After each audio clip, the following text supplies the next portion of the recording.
السلام علیکم ورحمۃ اللہ وبرکاتہ۔ یہ بات کئی کتابوں میں لکھی ہوئی چلی آ رہی ہے کہ ہیکل سلیمانی کو سلیمان علیہ السلام نے تعمیر کیا ہے۔ یہودی آج تک یہی بات کہہ رہے ہیں، لیکن درست اور صحیح بات جو اسلامی کتابوں میں ہے وہ یہ کہ سلیمان علیہ السلام نے قدیم بیت المقدس کی از سر نو تعمیر کی ہے۔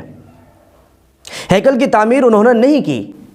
ہیکل کا لفظ بنی اسرائیل کی تحریف شدہ کتابوں سے آیا ہے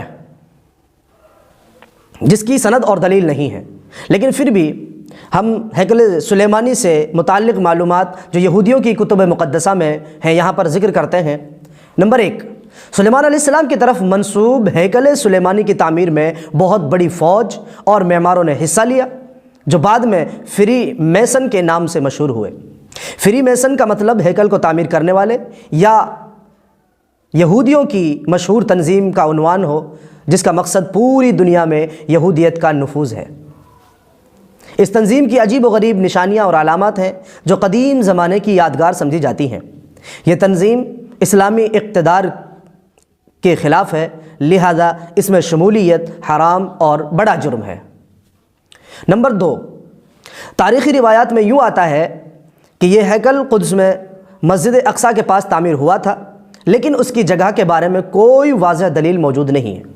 لیکن یہودیوں کی کتب مقدسہ میں اس تعمیر کے اندر اور باہر کے ڈھانچے کے بارے میں مکمل تفصیل موجود ہے۔ نمبر 3، ہیکل کے محراب کے درمیان تابوت رکھا گیا جس کے لیے بہت بڑا جشن منایا گیا تھا اور گائے بکریوں کی بڑی مقدار ذبح کی گئی تھی۔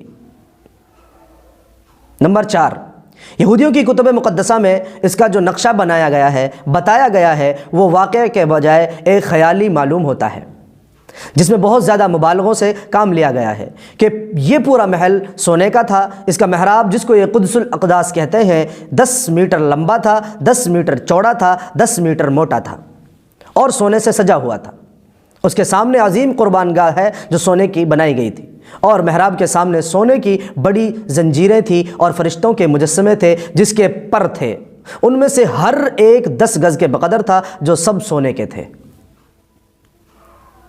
ہیکل کے بارے میں یہ جو کچھ بتایا گیا ہے مورخین کو اس کے بارے میں یقین نہیں ہے، کیونکہ یہودیوں کی جو کتب مقدسہ ہیں وہ موسیٰ علیہ السلام کے 700 سال بعد لکھی گئی ہیں۔ اس دوران اس میں بہت زیادہ تحریفات اور تبدیلیاں کی گئی ہیں جس کا اعتراف خود یہودی پادری بھی کرتے ہیں۔ یہودی آج کل ہیکل کی تلاش میں ہیں، اس کے لیے جگہ جگہ کھدائی کرتے ہیں، حالانکہ یہودیوں کی کتابوں میں اس بارے میں یہ کہا گیا ہے کہ ہیکل وہ منہدم ہو گیا ہے، سارا کا سارا جل گیا ہے، اس کی ایک اینٹ اور پتھر بھی باقی نہیں۔ مورخین کی کتابوں میں یہ آیا ہے کہ اس ہیکل کے ستون پیتل اور پتھر کے تھے، سونے کے نہیں تھے، جیسا کہ یہودیوں کا گمان ہے۔ یہ سب ان کے دماغ ہی کا گمان ہے، ورنہ حقیقت میں پیتل اور پتھر کے بتائے گئے ہیں۔